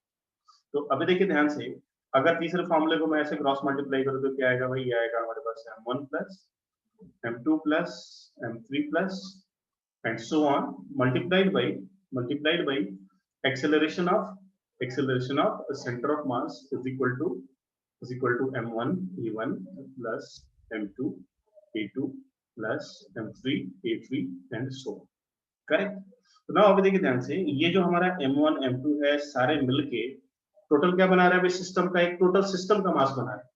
जैसे मान लो अभी यहाँ पे क्या किया हमने, एक पार्टिकल यहाँ, एक पार्टिकल यहाँ है, यहाँ पे है, यहाँ पे, यहाँ पे, यहाँ कोई रिजिड बॉडी, इन सबको मिला के क्या है भाई? इसको टोटल मिला के हम क्या बोलेंगे? सिस्टम बोलेंगे, है ना। चाहे वो डिस्क्रीट पार्टिकल हो, चाहे वो क्या हो, एक कंटिन्यूअस पार्टिकल सिस्टम हो। तो यहाँ पे इन सबको हम क्या बता सकते हैं कि एक पार्टिकल ऐसा बना सकते हैं। मान लीजिए क्या है, देखिए टायर है ना। अब इस टायर में मैं क्या कर सकता हूँ? यहाँ पे nth पार्टिकल को मैं यहाँ पे डिफाइन कर सकता हूँ, छोटे छोटे एलिमेंट्स मान के, है ना। तो ये हो गया पहला, दूसरा, तीसरा, चौथा, पांचवा, छठा, सारे के मासेस को मिलाकर क्या बन रहा है भाई? टोटल सिस्टम का मास कैपिटल M बन रहा है ना। तो यहाँ पे मैं क्या लिख सकता हूँ? इसको लिख सकता हूँ n into a centre of mass, is equal to क्या लिख सकते हैं इसको हम m1 a1 plus m2 a2 plus m3 a3 and so on लिख सकते हैं सर। नाउ देखिए यहाँ पे एक समझने वाली बात क्या है, अगर आप लिखते हो ना यहाँ पे f net is equals to m, आप लिखते हैं यहाँ पे p is equal to mp, momentum p का फॉर्मूला क्या होता है m into v, करेक्ट। तो नाउ यहाँ पे ये एक्सेलरेशन किसका होता है, किसका होता है एक्सेलरेशन, तो ये एक्सेलरेशन होता है आपके सेंटर ऑफ मास, है ना। यहाँ पे अगर आप v लिखते हो तो ये वेलोसिटी किसकी होती है, ये वेलोसिटी होती है सेंटर ऑफ मास, है ना। सो सपोज मान लीजिए यहाँ पे क्या है, एक कोई भी ऐसा सिस्टम का पार्टिकल है, मान लीजिए यहाँ पे 1 2 3 4 ऐसे मासेस है, और अगर हम इसका एक्सेलरेशन लिखते हैं कि व्हील है ना, अगर ये एक व्हील है तो क्या होगा भाई, यहाँ पे इसका अगर एक्सेलरेशन कुछ समथिंग है टोटल, तो क्या होगा, वो एक्सेलरेशन है सेंटर ऑफ मास, इधर है भाई वो एक्सेलरेशन किसका है भाई, सेंटर ऑफ मास। देखिए रोटेशनल मोशन में आपको ऐसे बताया जाएगा, मान लीजिए क्या है भाई, एक व्हील है ना, ये एक व्हील है ऐसे। सो अभी देखिए अगर मान लीजिए पार्टिकल ऐसे घूम भी रहा है और ये पार्टिकल ऐसे आगे की तरफ भी जा रहा है, क्या हो रहा है भाई, ये ऐसे रोटेट हो रहा है और आगे की तरफ भी जा रहा है, तो क्या होगा, ये वाला पार्टिकल इसी के इंस्टेंट पे देखो तो ये वाला पार्टिकल किधर जा रहा होगा, नीचे की तरफ। यहाँ पे एक कोई पार्टिकल है किधर जा रहा होगा, इधर की तरफ। ये वाला पार्टिकल किधर की तरफ जा रहा है भाई, ऊपर की तरफ, है ना। आई होप आप सब लोग समझ रहे हैं। देखिए कोई पार्टिकल अगर ऐसा है, एक चक्का आप घुमाओ, ऐसे घुमा दो लेके, है ना। जो साइकिल के टायर होते हैं ना, तो देखा होगा अपने गांव में बच्चे क्या करते हैं, डंडा ले लेते हैं और उस टायर को ऐसे दौड़ाते हैं, टायर आगे भागता है और बच्चे भी आके उसके पीछे पीछे भागते हैं। तो देखिए उसमें क्या होता है, ये टायर ऐसा ऐसा आगे की तरफ जाता है और ऐसे ये घूमता भी है ऐसे से। तो अगर आप क्या करो वहां पे, ईच पार्टिकल की आप क्या करो वहां पे 2-4 पेंट लगा दो, यहाँ पे 1 पॉइंट 2 पॉइंट 3 पॉइंट 4 पॉइंट, है ना। और आप क्या करो, इस सारे पॉइंट की क्या करो, एक्सेलरेशन देखो, तो ये पॉइंट किधर जा रहा होगा इंस्टेंट पे देखो, तो ये पॉइंट ऐसे आगे की तरफ जाने की कोशिश करेगा, किधर जाने की कोशिश करेगा भाई, आगे की तरफ, और ये पॉइंट साइमल्टेनियसली नीचे की तरफ भी आने की कोशिश करेगा। इस पॉइंट को देख लीजिए, तो ये आगे की तरफ भी जा रहा है और नीचे की तरफ भी जाएगा, बिकॉज क्या है, इसके पास एक ओमेगा है, एक एंगुलर वेलोसिटी है नीचे की तरफ, करेक्ट। सिमिलरली इस पॉइंट को आप देखो ध्यान से, ये वाला जो पॉइंट है आपके सामने, इस पॉइंट को देखिए, तो ये आगे जाने की कोशिश भी करेगा और बिकॉज इस ओमेगा की वजह से ये पीछे जाने की भी कोशिश करेगा, है ना। तो इस पॉइंट को देखिए, ये आगे भी जा रहा है और ओमेगा की वजह से ये ऊपर की तरफ भी जा रहा है। तो सारे पार्टिकल्स को अगर मैं ड्रॉ करूं तो क्या है भाई, ये देखिए ये आगे की तरफ जा रहा है, इधर की तरफ जा रहा है, तो इसका नेट जो एक्सेलरेशन होगा, नेट मोशन होगा, किधर होगा, कुछ ऐसा होगा, करेक्ट। ये दूसरे पॉइंट को देख लीजिए, ये वाले पॉइंट को, तो ये वाला पॉइंट कैसा है भाई, ये इधर की तरफ, इधर की तरफ, इसका नेट मोशन कुछ ऐसा होगा। तो सारे पॉइंट्स ऐसे घूम रहे हैं। बट अगर आप सेंटर ऑफ मास को देख लीजिए, बट अगर आप सेंटर ऑफ मास की एक्सेलरेशन को देख लीजिए, तो वो किधर है भाई, एकदम सीधा, है ना। तो इसका मतलब क्या हो गया, इसका मतलब क्या हो गया, इसका मतलब ये हो गया कि जो सारे जो पार्टिकल्स हैं आपके पास, जो सारे पार्टिकल्स हैं उसका देखिए, हमने क्या लिखा, हमने लिखा m1 a1 plus m2 a2 plus m3 a3, मतलब सिस्टम में जितने भी पार्टिकल्स है सबकी एक्सेलरेशन एक नहीं है, अलग अलग है, बट सबको अगर मिला के देखें, सबको अगर मिला के देखें तो किसके बराबर है भाई, वो बराबर है m into a of centre of mass, correct. तो मैंने क्या कहा कि अगर आप किसी सिस्टम में सारे पार्टिकल्स के एक्सेलरेशन को देखो, अगर आप किसी सिस्टम में सारे पार्टिकल्स के एक्सेलरेशन को अगर आप देखिए, तो क्या हो रहा है वहां पे, सारे पार्टिकल के एक्सेलरेशन क्या है भाई, अलग अलग है, सारे पार्टिकल का एक्सेलरेशन क्या है भाई, अलग अलग है। बट हमने सबको अगर मिला दिया, सबको क्या कर दिया, ऐड कर दिया, मिला दिया, तो किसके बराबर है भाई, m into a of centre of मास के बराबर। Yes, is this point clear. तो कैसे आपको याद रहेगा, तो याद रखने के लिए क्या करिए आप, पहिए का देखो आप, है ना, एक साइकिल के व्हील के ले लो और उस पे 4 पॉइंट आप दे दीजिए, चारों पॉइंट की वेलोसिटी क्या है भाई, अलग अलग है, बट सेंटर ऑफ मास की वेलोसिटी और एक्सेलरेशन क्या है भाई, एक ही डायरेक्शन में। Yes, is this point clear everyone, सबको क्लियर है। यस, नाउ अभी देखिए, तो इसलिए अभी हम यहाँ पे क्या लिखते हैं, नेक्स्ट पॉइंट अभी यहाँ पे लिखते हैं हम, यहाँ कोई doubt, okay.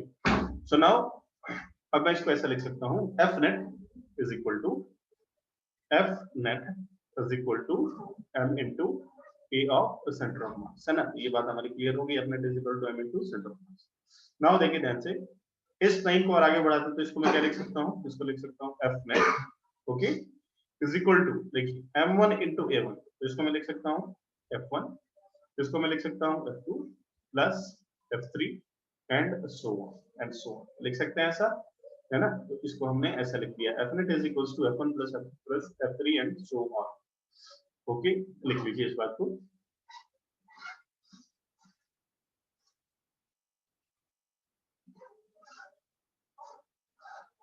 Okay done. Now अभी देखिए ध्यान से,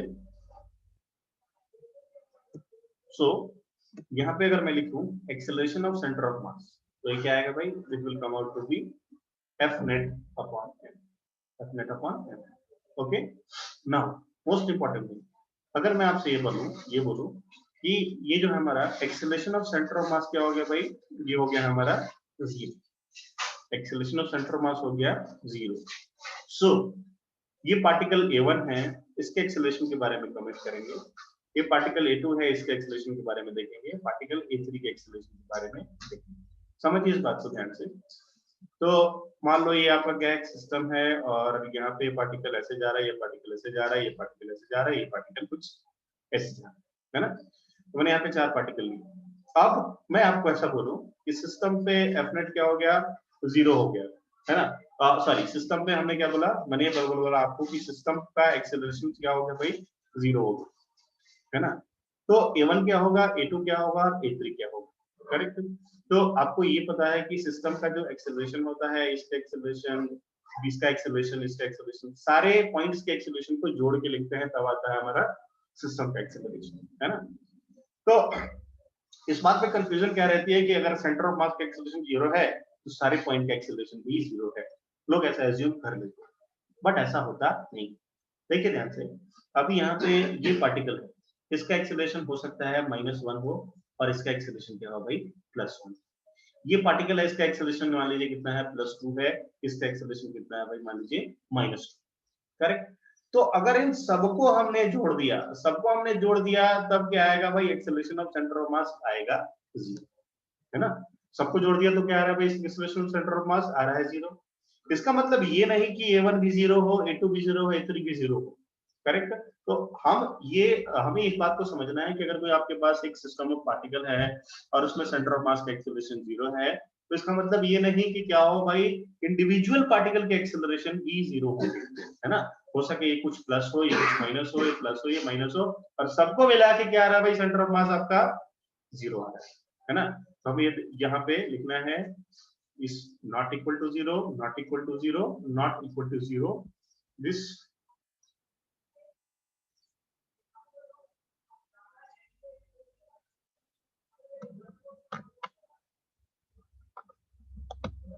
yes, hello everyone, how is the voice, audio check, अभी ओके है।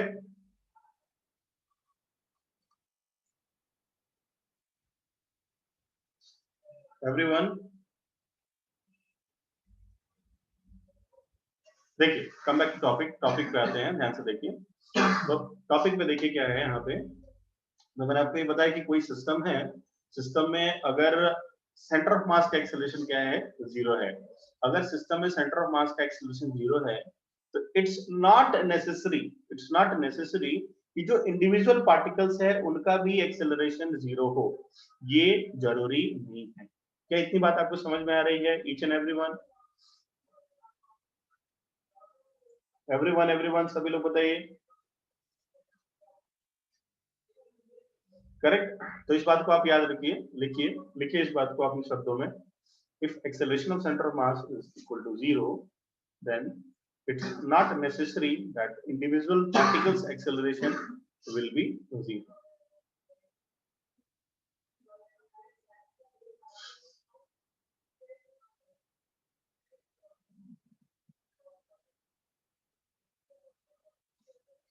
Yes, देखिए, if acceleration of center of mass is 0, then it's not necessary that individual particles acceleration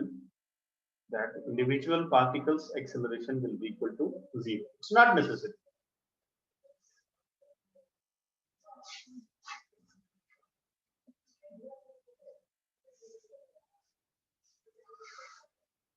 okay आगे बढ़ते हैं नेक्स्ट। नाउ अभी देखिए आपने क्या पढ़ा है, आपने ये पढ़ा है कि अगर किसी पार्टिकल का एक्सेलरेशन क्या हो जाए, जीरो हो जाए, तो वेलोसिटी क्या होती है भाई, तो वेलोसिटी क्या होती है, कांस्टेंट होती है। अगर एक्सेलरेशन जीरो हो गया यानी कि वेलोसिटी क्या है भाई, कांस्टेंट है। फॉर्मूला क्या होता है, E is equal to v2 minus v1 upon t। अगर v2 v1 के इक्वल है, v2 is equal to v1, then क्या होगा, एक्सेलरेशन क्या हो जाएगा आपके पास, जीरो, है ना, सब लोग जानते हैं। यानी कि अब देखिए एक्सेलरेशन जीरो है, यानी कि वेलोसिटी क्या आएगी भाई आपकी, constant, constant and constant. Okay acceleration zero यानी कि वेलोसिटी क्या रहेगी भाई, कांस्टेंट। तो यानी कि सेंटर ऑफ मास का एक्सेलरेशन जीरो है, तो velocity of centre of mass भी क्या रहेगा भाई, कांस्टेंट रहेगा।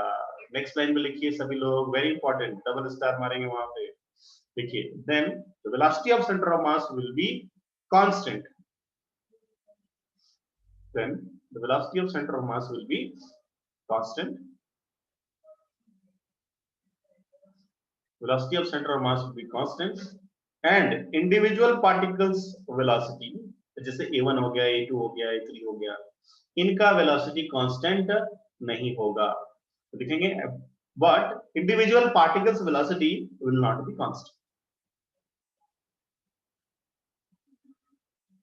but individual particles actually velocity will not be constant। एक लाइव एग्जांपल दूंगा मैं आपको अभी तुरंत।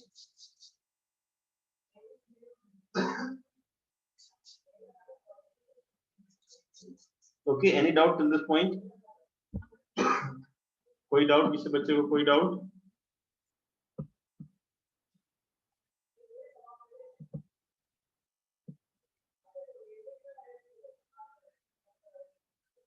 ओके समझ रहे हैं, सीख रहे हैं अच्छे तरीके से, वेरी गुड। नाउ नेक्स्ट अब देखिए ध्यान से, एक एग्जांपल देता हूं मैं आपको, लाइव एग्जांपल। जैसे देखिए आपके पास दो ऑब्जेक्ट्स हैं, दिस इज m1 और ये रहा आपके पास m2, है ना, ये रहा आपका m1, ये रहा आपका m2, और मान लेते हैं इस पे क्या है, चार्ज है, प्लस चार्ज है, इस पे plus Q charge, equal charge यहाँ पे डिवाइडेड। नाउ आप जानते हो कि एक तरह के जो चार्जेस वो क्या करते हैं, वो एक दूसरे को रिपेल करते हैं, और अपोजिट है वो दूसरे को क्या करते हैं, अट्रैक्ट करते हैं। तो अभी देखिए ध्यान से, ये क्या करेगा भाई, ये वाले को इसको रिपेल करेगा, इधर भागेगा, और ये वाला मास क्या करेगा भाई, इसके ऊपर इधर फोर्स लगाएगा और इसको इधर भगाना चाहिए, है ना।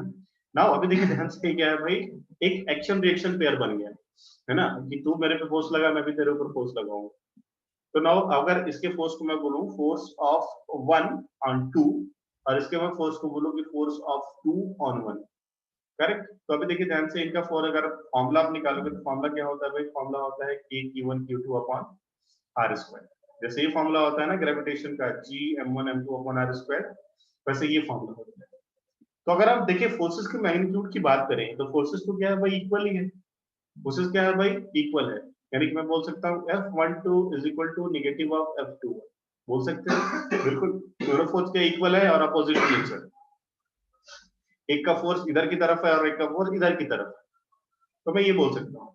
तो अभी देखिए ध्यान से, अगर मैं एफ नेट निकालू, अगर मैं एफ नेट निकालू, तो ये तो क्या आना है भाई, जीरो आना है, क्या आना है भाई, ये तो जीरो आना है ना। अगर दोनों बराबर है, दोनों को अपोजिट में है, तो एफ नेट क्या आएगा भाई, जीरो आएगा, करेक्ट। देखिए ध्यान से, एक ये फोर्स आपका एफ इधर है, एक ये फोर्स आपका एफ इधर है, तो दोनों को जोड़ेंगे तो एफ नेट कितना आएगा, जीरो आएगा, करेक्ट। एफ नेट जीरो है, तो देखिए ए नेट भी क्या है आपका, जीरो है, सेंटर ऑफ मास का जो एक्सेलरेशन वो भी क्या है आपके पास, जीरो है। बट अगर आप देखो ध्यान से, ये जो m1 है, क्या इसका एक्सेलरेशन जीरो है क्या, बिल्कुल नहीं, ये तो क्या है भाई, इधर भाग रहा है। क्या m2 है, इसका एक्सेलरेशन जीरो है क्या, नहीं, इधर भाग रहा है, करेक्ट, समझ रहे ना। बट अगर आप ओवरऑल सेंटर ऑफ मास का एक्सेलरेशन देखो, तो क्या है भाई, वो जीरो। पर यहाँ पे आ भी रहा है, ए नेट की वैल्यू कितनी आ रही है, तो जीरो आ रही है, एक्सेलरेशन सेंटर ऑफ मास कितना आ रहा है यहाँ पे, जीरो। यस, हाँ भाई, समझ पाए इस बात को, एवरीवन, एवरीवन।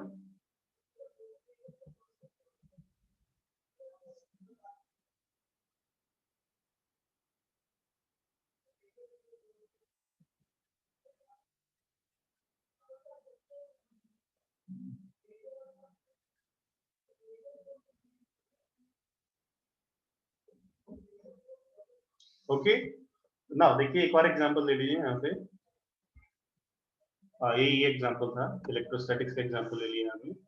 सो नाउ देखिए, फिर से इसको ऐसे लिख दीजिए, प्लस क्यू दोनों की बात कर रहे हैं, तो यहाँ पे जो एफ नेट है वो कितना है भाई, 0 है। एक्सेलरेशन ऑफ सेंटर ऑफ मास कितना है भाई, यहाँ पे 0 है, बट A1 और A2 का एक्सेलरेशन इस टाइम पे 0 नहीं है, यानी कि इसका मतलब क्या है भाई, तो velocity of centre of mass क्या है भाई, that is also constant, but V1 and V2 they are not, but जो आपकी जो V1 और V2 है वो कांस्टेंट नहीं है। लिख लीजिए इस पॉइंट को, आप लिख लीजिए एग्जांपल, ग्राफिक एग्जांपल आपके दिमाग में रहेगा, और आप किसी बच्चे को ऐसे चैलेंज कर सकते हो, पूछ सकते हो, वो नहीं बताए उसकी खिल्ली उड़ा सकते हैं क्या पड़ता है, और दूसरी बात नहीं बता पाए तो फिर आप उसको समझा सकते हैं, आपने उसको समझाया तो आपको वो याद रहेगा, है ना। इसलिए डिस्कशन होना चाहिए, फालतू बातों की नहीं, काम की बातों की। कौन सी काम की बात, पढ़ाई की बात, उसमें भी क्या, सेंटर ऑफ मास। ओके, अगला लाइन मैं लिखने जा रहा हूं, एक एक लाइन 1-1 करोड़ रुपए के हैं, बहुत ही इंपॉर्टेंट, बहुत ही कीमती।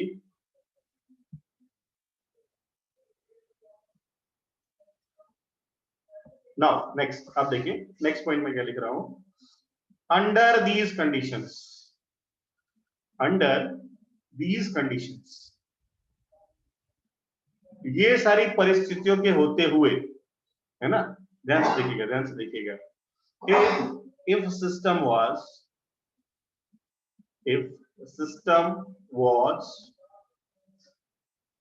if system was initially at rest, अगर सिस्टम इनिशियली क्या था भाई, रेस्ट पे था, है ना, अगर क्या हो, ये सारी बातें हो, कौन सी बातें हो कि अपने 0 है, एक्सेलरेशन सेंटर मास 0 है, वेलोसिटी की कांस्टेंट है, बट A1 A2 0 नहीं है, V1 V2 0 नहीं है, बट सिस्टम आपका इनिशियली क्या था भाई, रेस्ट पे था, तो हम क्या लिखेंगे यहाँ पे, V initial will be equal to V initial will be equal to V final and movement of center of mass, and movement of center of mass is 0, and movement of center of mass is 0। तो क्या लिखा मैंने कि under these conditions, कौन सी condition, अभी हमने जो ऊपर वाली कंडीशंस पढ़ी वो, है ना, if system was initially at rest, अगर सिस्टम रेस्ट पे था तो उसका V इनिशियल और V फाइनल क्या होगा, बराबर होगा, क्योंकि एक्सेलरेशन सेंटर में 0 होगा तो वेलोसिटी कांस्टेंट होगी, अगर कांस्टेंट है तो इनिशियली 0 है तो फाइनली भी क्या होगी, तो 0 होगी, and dr centre of mass will be equal to 0। इसका मतलब क्या है कि centre of mass remain at rest, इसका मतलब है कि centre of mass remains at rest, that's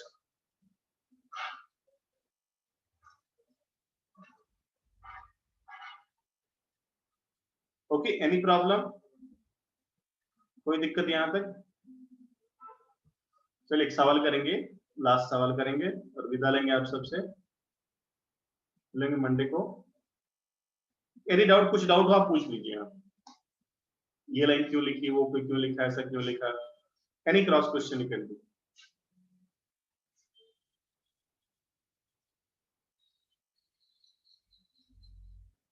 no doubts,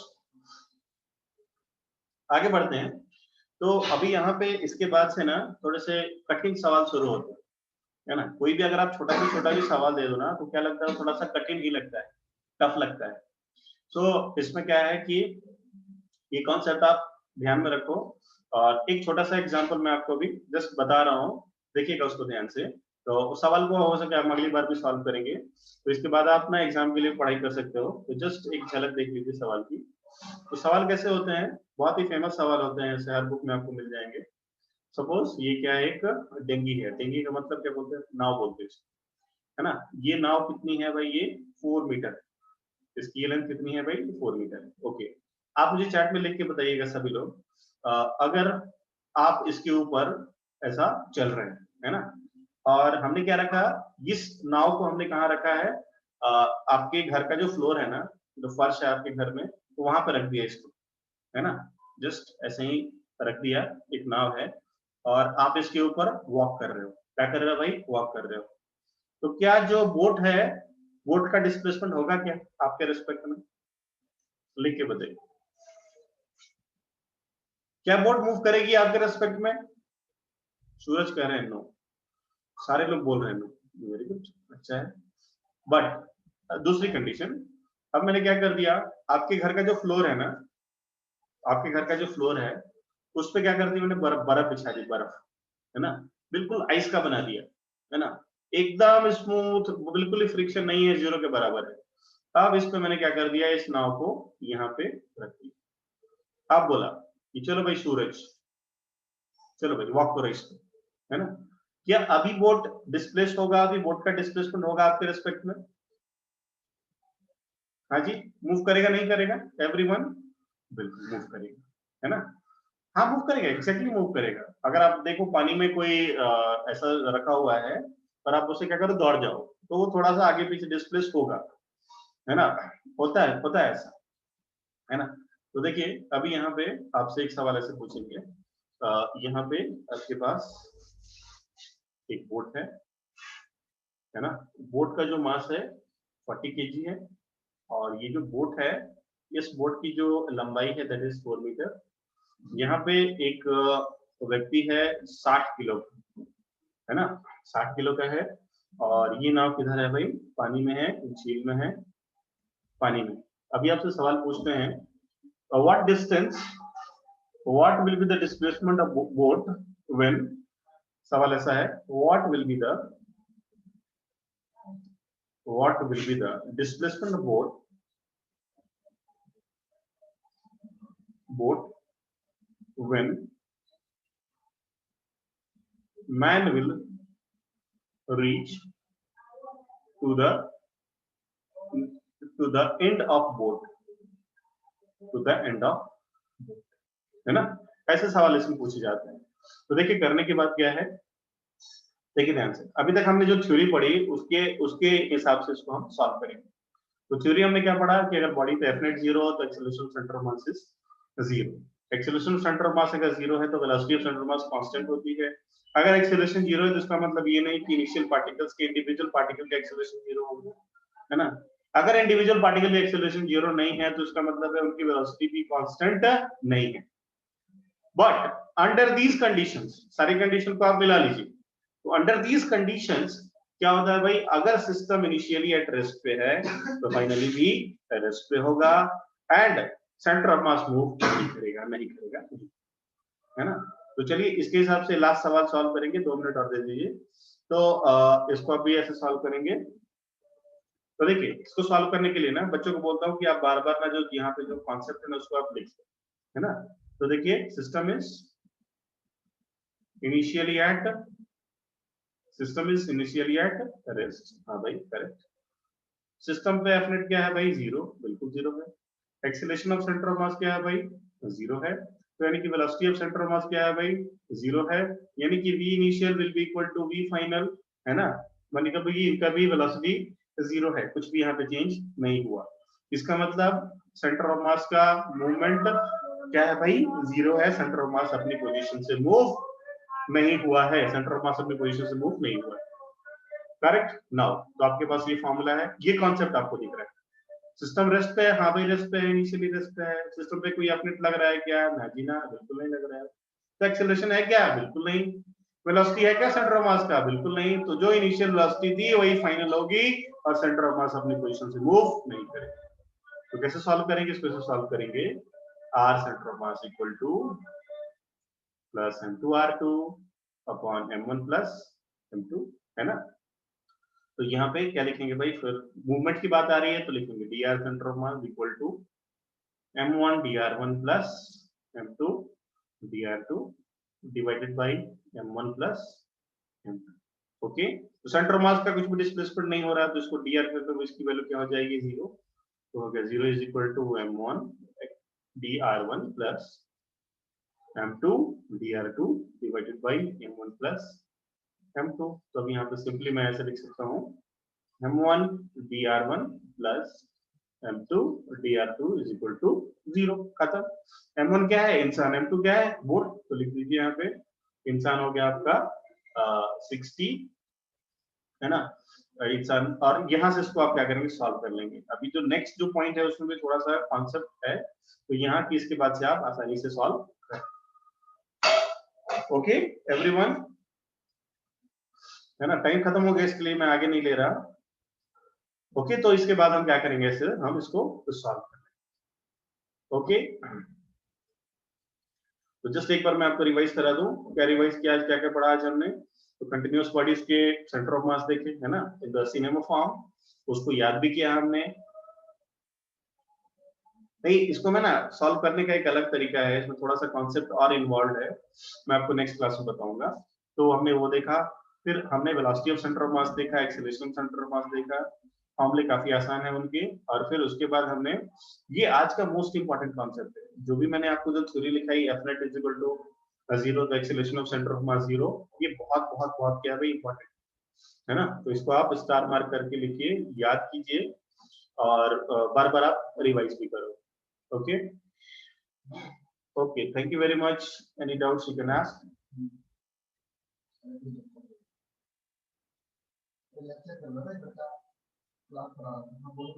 बताइए।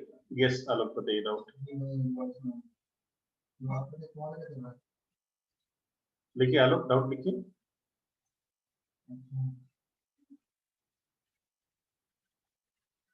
आलोक डाउट लिखिए अपना। हाँ वो भी करना धीरे-धीरे, हम तो तुम्हारा क्या हो गया बिजनेस? हो गया बिजनेस?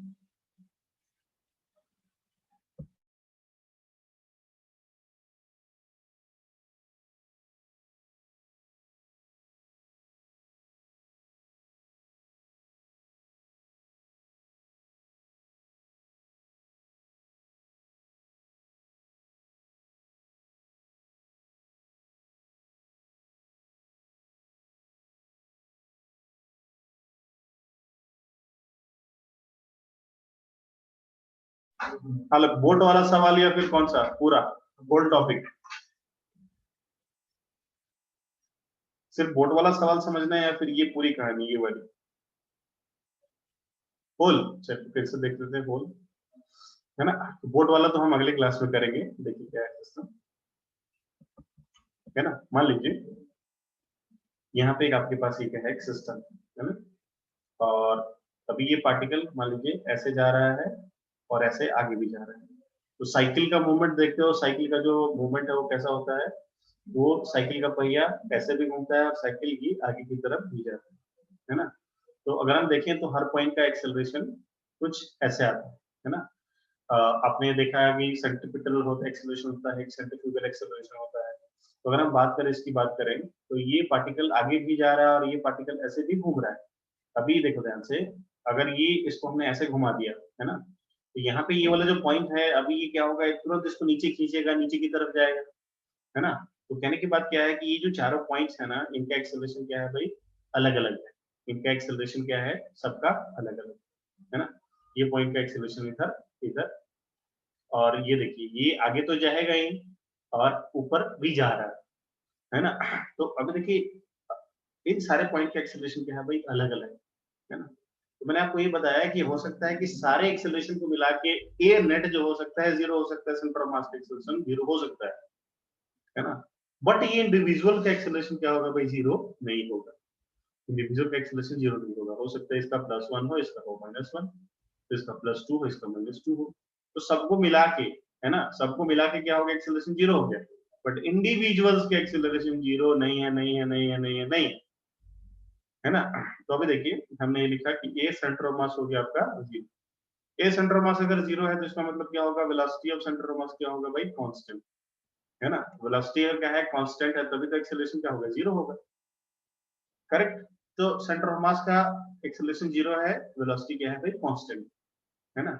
तो हमने ये बताया कि अगर एक्सेलरेशन अगर आपका 0 है सेंटर ऑफ मास का, उसका ये मतलब नहीं कि a1 a2 और a3 ये सारे भी 0 होंगे। ये कभी नहीं होगा, नहीं होगा, नहीं होगा, है ना। अगर ये 0 नहीं है तो इनकी वेलोसिटी भी क्या होगी, कांस्टेंट नहीं रहेगी, है ना। Velocity will not be also constant, velocity भी इनकी कांस्टेंट नहीं रहेगी, है ना। और क्या बताया मैंने आगे, और मैंने आपको एग्जांपल दिया, ये एग्जांपल दिया, एक इलेक्ट्रोस्टैटिक का एग्जांपल दिया, दो चार्जेस हैं, तो अभी क्या कर रहा है भाई, ये इस पे फोर्स लगा रहा है, ये इस पे फोर्स लगा रहा है ना, तो यहाँ पे न्यूटन थर्ड लॉ आ गया, equal forces but opposite in direction. So अभी यहाँ पे क्या है भाई, ये दोनों फोर्सेस को जोड़े तो जीरो हो गया, डेफिनेट जीरो है, तो acceleration of centre of mass भी जीरो है। बट अगर आप ध्यान से देखो, ये इधर फोर्स लगाया तो ये बंदा तो इधर मूव होगा ही, बिल्कुल होगा। अब ये भी इधर फोर्स लगाया तो ये भी इधर मूव करेगा तो कुछ ना कुछ एक्सेलरेशन तो होगा, यहाँ पे कुछ ना कुछ वेलोसिटी तो होगी। तो यही कहा जा रहा है कि इंडिविजुअल पार्टिकल का जो एक्सेलरेशन है ना, जो अकेले अकेले पार्टिकल्स हैं, उनका एक्सेलरेशन जीरो नहीं होगा, उनकी वेलोसिटी जीरो नहीं होगी, बट हो सकता है कि सेंटर ऑफ मास का जीरो हो जाए, है ना, ये कॉन्सेप्ट। हाँ जी आलोक, और बताइए।